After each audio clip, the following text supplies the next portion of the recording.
మనకి social content నుంచి DSC లేదా టెట్కి మనకి ఫస్ట్ పాఠ్యాంశం ఏంటంటే సౌర కుటుంబంలో మన భూమి. ఇది మనకి సిక్స్త్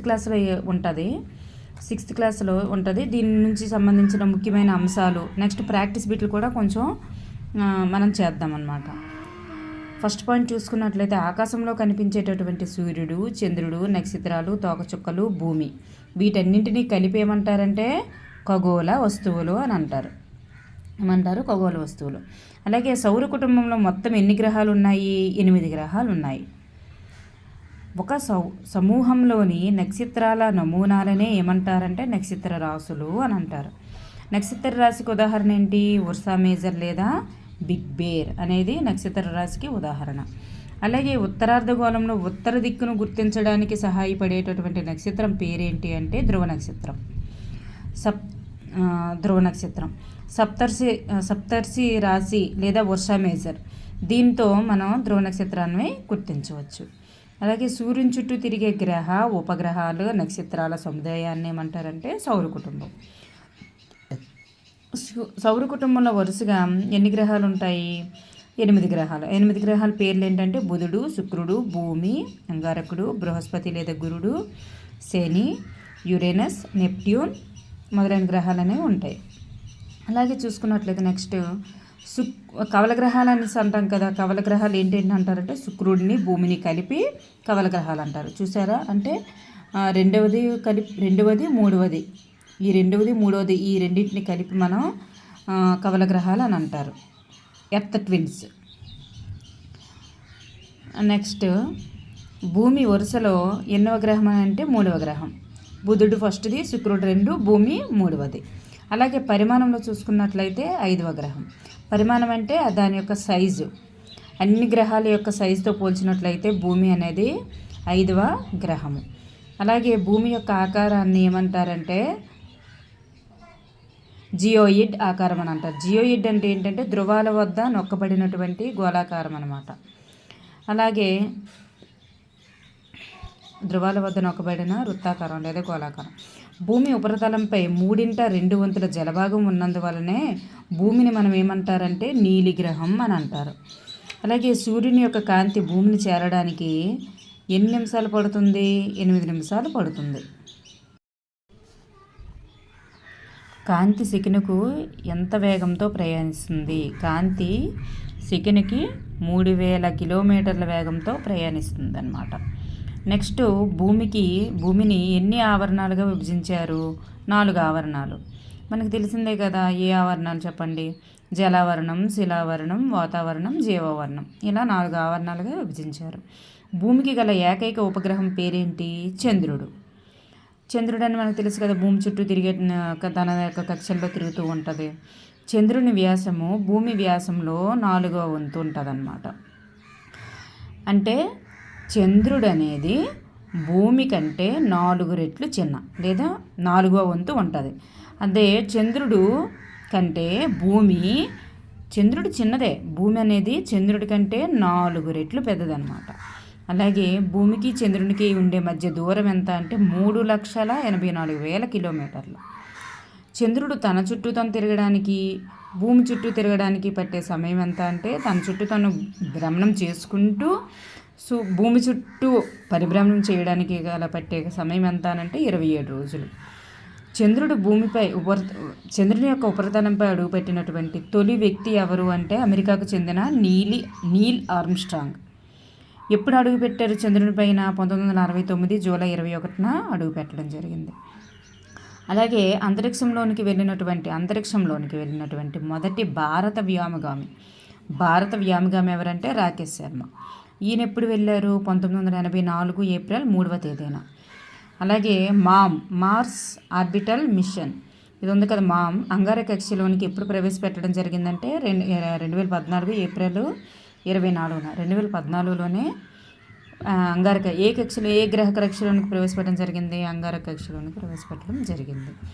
అలాగే హేలీ తోకచుక్క ప్రతి 76 సంవత్సరాలకు ఒకసారి కనిపిస్తుంది. ఇంతకుముందు ఎప్పుడు కనిపించిందని చూసుకున్నట్లయితే 1986లో కనిపించింది. మళ్ళీ 1976 మళ్ళీ 76 సంవత్సరాల తర్వాత ఎప్పుడు కనిపించబోతుంది. సో మనకి పర్వతం పీఠభూమి అనేది ఖగోళ వస్తువు కాదు. నెక్స్ట్, స్వయం ప్రకాశితాలు కానివేవి. స్వయం ప్రకాశితాలు ఏంటి? నక్షత్రాలు సూర్యుడు స్వయం ప్రకాశితాలు, కానీ మిగతావి ఏవి కూడా స్వయం ప్రకాశితాలు కావు. సో ఇక్కడ మనం చూసుకున్నట్లయితే నక్షత్రము, సూర్యుడు, చంద్రుడు, సిరియస్ అన్న నక్షత్రం ఏవి కూడాను స్వయం ప్రకాశితాలే. స్వయం ప్రకాశం కానిది ఏది అని అడిగారు కాబట్టి గ్రహాలు, ఉపగ్రహాలు, తోకచుక్కలు అనేవి కావు. నెక్స్ట్ చూసుకున్నట్లయితే నక్షత్రాల నమూనాలను ఏమని పిలుస్తారు? నక్షత్ర రాసులు అని పిలుస్తారు. ప్రాచీన కాలంలో ప్రజలు ఉత్తర దిక్కును ఏ నక్షత్ర సహాయంతో గుర్తించేవారు? ధ్రువ నక్షత్రం.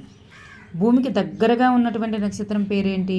మనకు దగ్గరగా ఉండడం వల్ల ప్రతిరోజు మనకు కనిపిస్తూ ఉంటుంది. ఏంటది? సూర్యుడు.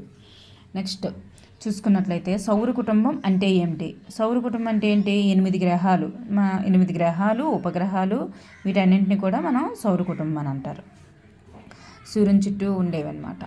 నెక్స్ట్, సూర్యుని ఉపరితలంపై ఉండే ఉష్ణోగ్రత ఎంత? సూర్యుని యొక్క మీద ఉపరితలంపై ఉండే ఉష్ణోగ్రత 6000 డిగ్రీల సెల్సియస్. భూమికి సూర్యునికి మధ్య గల దూరం ఎంత ఉంటుంది అని అంటే 15 కోట్ల కిలోమీటర్లు. కవల గ్రహాలు ఏవి? కవల గ్రహం భూమితో పాటు ఇంకో గ్రహం ఉంది కదా, కవల గ్రహం ఏంటది? శుక్రుడు, భూమి. ఆ రెండింటిని కలిపే కవల గ్రహాలు అంటారు. సూర్యుని చుట్టూ గ్రహాలు తిరిగే స్థిర మార్గాలను ఏమని పిలుస్తారంటే కక్ష్య అని పిలుస్తారు.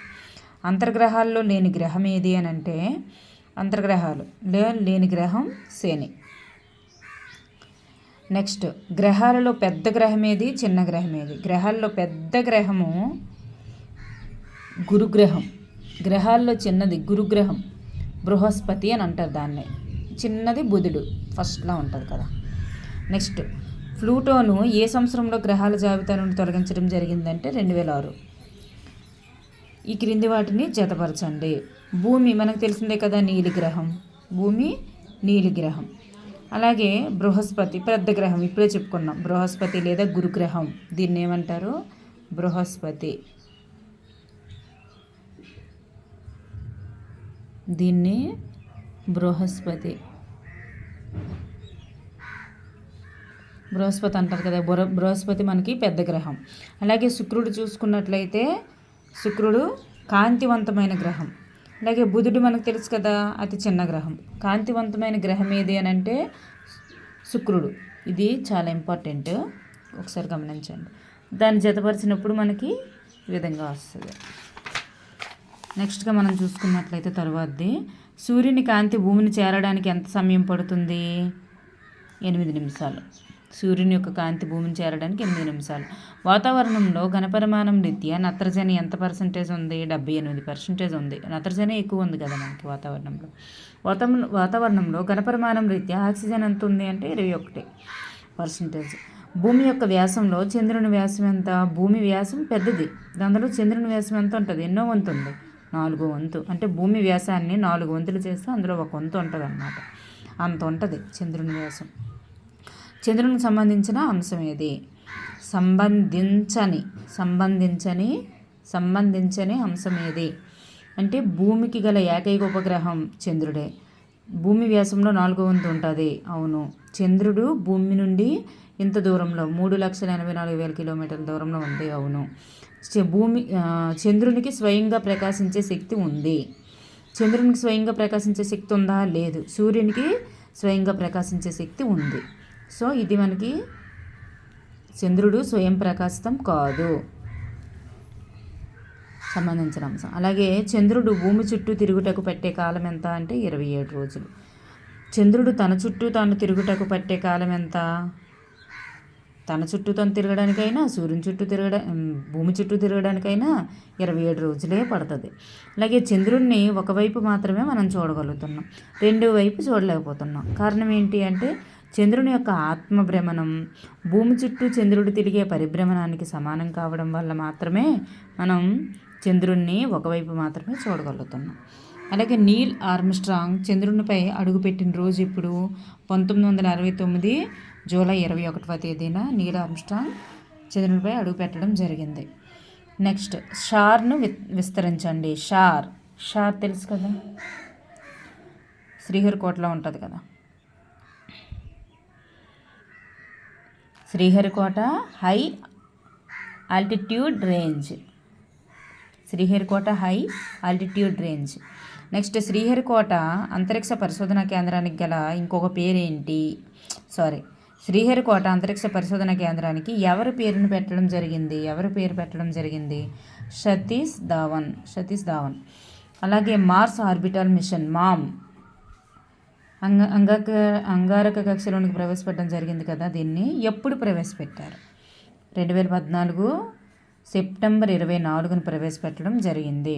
అంగారక గ్రహాన్ని చేరుకున్న అంతరిక్ష సంస్థల్లో భారతదేశం ఎన్నవది? 4వది. ఎన్నవది అంటే 4వది.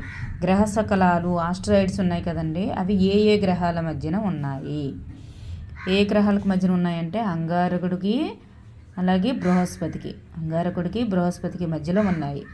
అలాగే చాలా సంవత్సరాల క్రితం, ఇది చాలా ఇంపార్టెంట్, చాలా సంవత్సరాల క్రితం పేలినటువంటి గ్రహ యొక్క భాగాలను ఏమంటారంటే చాలా సంవత్సరాల క్రితం గ్రహాలన్నీ పేలిపోయాయి అన్నమాట. అలా పేలిపోయిన గ్రహాలు ఆస్ట్రాయిడ్స్గా మనకి చెప్పుకుంటాం. అలాగే తోకచుక్కలకు సంబంధించినటువంటి సరైన అంశాన్ని ఎంచుకోండి. తోకచుక్కలు తోకతో కనిపించే ఖగోళ వస్తువులు, అలాగే మంచుతో కూడినటువంటి ఘన కణాలనే కలిగి ఉంటాయి. ఘన కణాలు, ధూళి కణాలు. అలాగే తోక వాయువులతో తయారై ఉంటుంది. అలాగే తోక అనేది వాయువులతో ఉంటుంది, తల మాత్రం మంచుతో కూడిన ఘన కణాలను కలిగి ఉంటుంది. హేలీ తోకచుక్క 76 సంవత్సరాలకు ఒకసారి భూమి దగ్గరికి వస్తుంది. సో ఇవన్నీ కూడా తోకచుక్కలకు సంబంధించినటువంటి సరైన అంశాలు. హేలీ అనే తోకచుక్క చివరిగా ఏ సంవత్సరంలో కనిపించింది? మనం ఇప్పుడే చెప్పుకున్నాం కదా, ఏ సంవత్సరం? 1986లో కనిపించింది. దానికి మళ్ళీ ఒక 76 కనిపిస్తే 2062లో కనిపించబోతుంది. నెక్స్ట్ గెలాక్సీ అంటే ఏంటి చెప్పండి? కోట్ల నక్షత్రాల యొక్క సముదాయాన్ని గెలాక్సీ అంటారు. కోట్ల నక్షత్రాల యొక్క సముదాయం. గెలాక్సీ అంటే ఏంటంటే కోట్ల నక్షత్రాల యొక్క సముదాయం.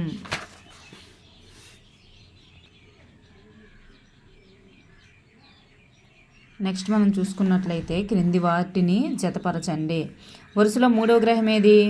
ఫస్ట్ది బుధుడు, నెక్స్ట్ శుక్రుడు, 3వది భూమి. సో వరుసలో 3వ గ్రహం భూమి.